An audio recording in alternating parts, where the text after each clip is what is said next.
From the world of AV programming and control with James King, I'm Steve Greenblatt, and this is Ask the Programmer. Hey, James, happy holidays. That's going to be our theme for today, and I'm glad to spend this with you, and glad that we've been able to have enough episodes to get us to the holiday season. Happy holidays, Steve, and to our listeners, happy holidays. Again, when you and I got together about this, I did not foresee where this would go, and it's been a fun trip and really enjoying it, and glad the feedback we're getting from our listeners, and look forward to growing as we go. Absolutely. I think, for this could be considered a gift for us. As you mentioned, if we reflect back, and I think that's what some of the theme of this episode is going to be, I couldn't have imagined that we would be doing this and doing it for so many weeks. But it just goes to show that you have to put yourself out there and be willing to try new things, and then also be willing to meet new people. You and I barely knew each other at the beginning of this year, and thanks to Twitter and then finally getting to meet at InfoComm, I think we've really been able to build a nice relationship and a good bond. And I encourage that for others. And, it kind of is what the Ask the Programmer is about, trying to build community. 100%. It's that getting out of our comfort zone, especially as programmers. We're very, as we mentioned from episode 1 and throughout almost every episode, we're a person on an island normally, because sometimes we're one, maybe 2 people on a team, unless we work for a programming house. And it's nice to be able to communicate with people who understand what you're going through, and build from there. And the relationship we have, the building from that, like meeting at InfoComm and just these weekly podcasts, listening to our audience, it's great. And it makes what we do easier, I feel. And getting out of our shell, it was hard for me. But it actually, I mean, this goes back probably not much longer before we met, probably maybe a year before. I wasn't a big one who jumped out, and then all of a sudden I really felt like I was this person on an island. And I made some comments on Twitter and AV and AM, and got invited to someone's podcast, and Joe Way would drop his name for a retweet, and it's blown up from there. And it's all about putting yourself out there. Like I said this to you at InfoComm, like I'm a nobody from Jersey. Like I really didn't expect it to blow up the way it was, but it's, again, just putting ourselves out there. It is amazing because we've all started that way. I don't think anybody here came to this industry being the one who owned it. I think that we all started working our way up the ladder and proving ourselves. And I think one of the things that's really nice about this industry is that it does reward you for what you give it. And I've found that over the years, that if you're nice to people, which I like to hope that I have thought of that way, and it's if you are willing to embrace others and be supportive and share information and be inclusive, be open-minded, you'll really find that you'll be very easily embraced. And I don't think that that there really are that many people that are unwilling to bring somebody up under their wings, and because it's usually the pay it forward type of a thing. We've all experienced it, so we pass it down. I agree.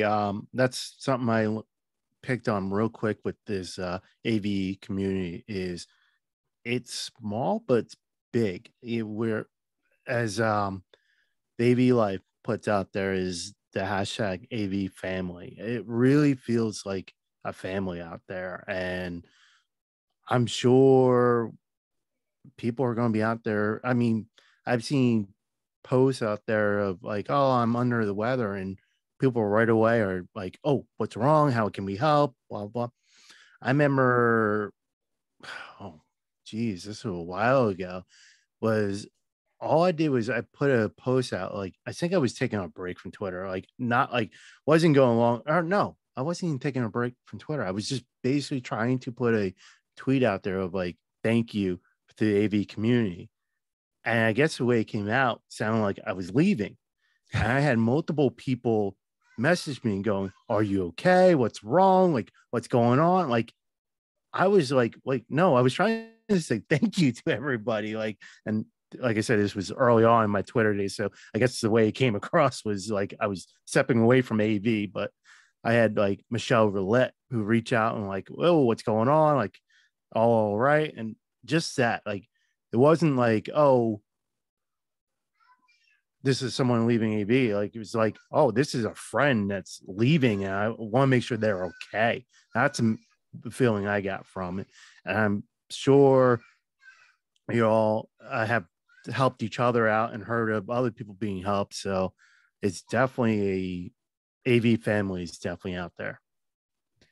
I would I think that's a really great way of describing it. I think that a lot of people have thought of Infocom as being a family reunion, so that really validates what you said.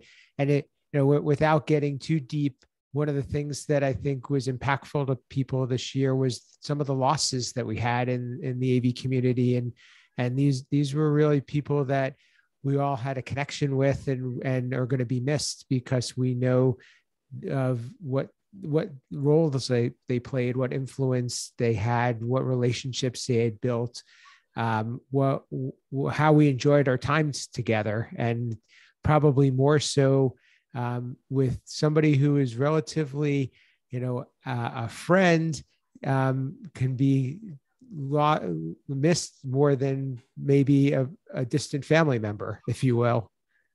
Oh, totally agree. I think I heard Mike Peterson say this is he was talking to his wife, I guess, about the higher ed Slack group I created and that he's on, and the higher ed community there, and his wife responds like, you finally found your people. And I think that's really where I kind of feel too, is like I found people I can connect with. Like, I've done other groups out there and they never lasted or never felt this close like I do with the higher ed and the AV tweeps and Ask a Programmer. This community that we're building is like, I look forward to all our talks. I would look forward to AV in the AM every Sunday, even though I can't do every Sunday. I look forward to our weekly podcast. Everything else, like my monthly article, like I look forward because it's enjoyable. I don't consider it a job. And getting out there and building that relationship is great. Isn't that crazy? I couldn't agree more. I literally look, Sunday mornings I'm now reserved to being on Twitter, and that's and it's not something that everybody would even consider doing, and some would still think that it's a little excessive. But I find that it's being amongst friends and community, and there's relationships that I've definitely had with people, some that I have not met through Twitter. And it's I sometimes I think of it as just keeping up with the news, or even if you don't participate, you're reading the threads, and almost like getting the morning paper, if you will. Yeah, I can definitely see that. And the one big takeaway I have is we all have our own thoughts, our own opinion. And for the majority, I'll admit that once in a while it gets a little wild west out there, but it's all respectful. Mm-hmm. Like, everyone, like, we don't all agree. We're never going to agree. You're never going to have 100% agreement on everything. but it's done in a respectful manner. And that's what's great about the community. And there's a lot of people I know I don't agree with everybody, but I do respect everybody. We're learning, honestly, and I think that when you disagree, that, and as long as you keep an open mind, you're actually learning from other people's perspectives. I find it to help me to challenge my school of thought. If we kind of bring this back around, and you mentioned about Ask the Programmer and programmers and community, that's really what one of the things that in doing this podcast we were trying to establish, and is breaking down some of those walls and making everybody feel comfortable in whatever role that they're in. And I think that there's a lot of programmers that have different specialties and different areas of focus, and many of them don't have that ability to feel like they have colleagues. So I hope that we've accomplished that, and I think much of the theme that you're describing is probably what I would consider the premise of this, as well as the opportunity to have some source of knowledge for those who are looking to just really know what programmers are thinking or talking about. 100%. I'm with you there, and definitely, hopefully, our community that's listening and responding is feels the same. So, as we get to the end, what has there been anything that was surprising, or any changes in the industry that were significant enough to reflect on? And I'll try to think of some myself, or even from a programming or a programmer's perspective. Has there been enough of a shift that it's going to change the trajectory of the role of a programmer, or what programmers need to know for the future? That's a lot of questions here. You could go many ways. I figured I'd throw enough out there that one of them would trigger something. No, I would say I still, to this moment, my most shocking one was at Infocom when Mike came up to me and was like, "Hey, I'm a fan of Ask the Programmer." Because right. In my wildest dream, I never thought I would be somebody who would be sought out and be like, "Hey, I'm a fan of yours." Like, I'm normally that person, like I see Joe Way or yourself with the Sea of Control or Tim Albright. I'm like, man, those guys are awesome. I never figured I would be one of those people, like someone else is looking up to me. So I still reflect on that. I'm like taken back. I was shocked. It was great. And we had Mike on here. He did an awesome job. And we have that connection now, and we can build that community with him.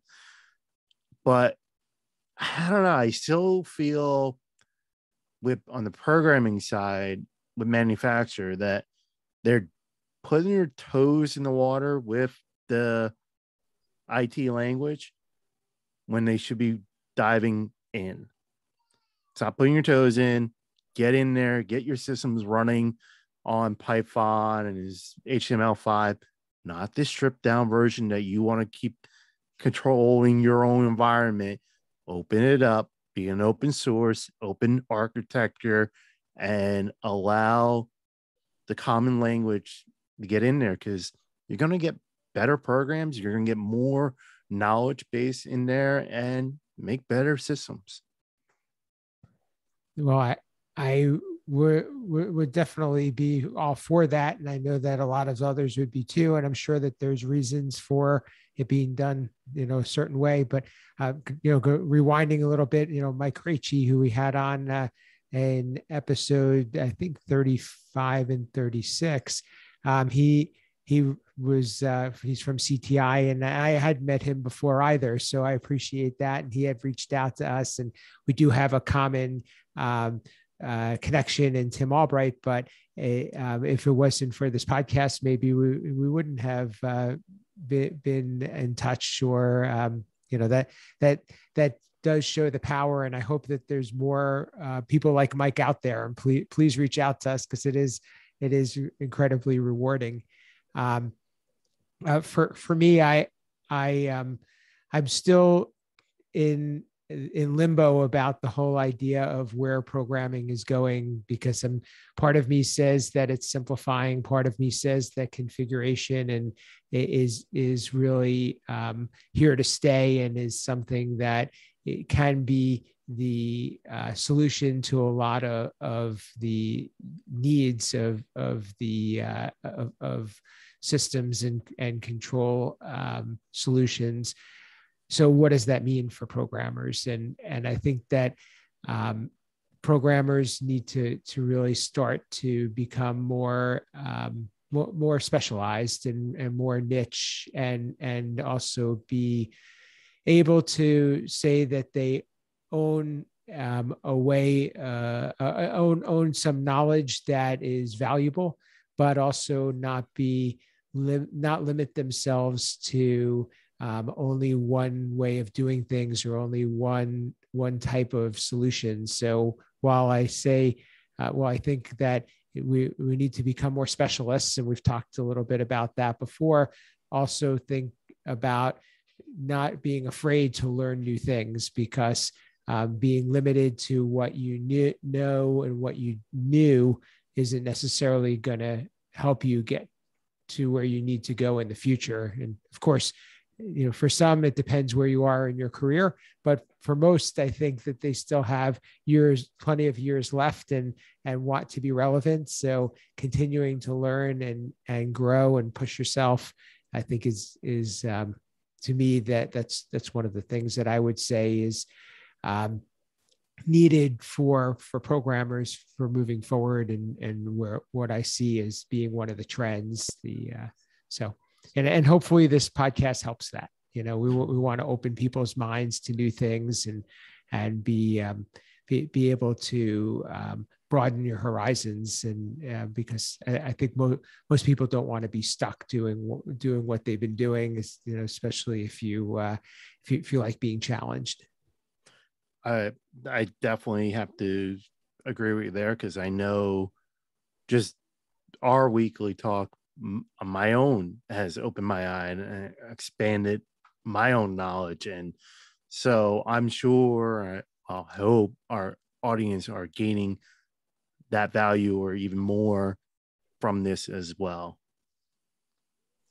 Well, I think both you and I hope you'll agree, that this has been a gift for us, and a great way to celebrate the holidays. And we hope that our audience is doing the same, and feels like we've given them a gift of community and a place that they can reach out and participate. And we'd like to get to know you guys even more. So please don't hesitate to reach out. I'll let you share any closing remarks, and also just let people know how to get in touch with you and know more about what you're up to. Just happy holidays, everybody. I hope everyone's being safe and enjoying it. And again, you can get me on Twitter, AV_James King. As we mentioned multiple times here, is Steve and I are pretty active on Sunday mornings with AV and AM.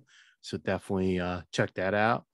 Or I do write for the Higher Ed Digital Magazine, the IT and AV column, and just this weekly podcast. You can always find me somewhere on the internet. Absolutely.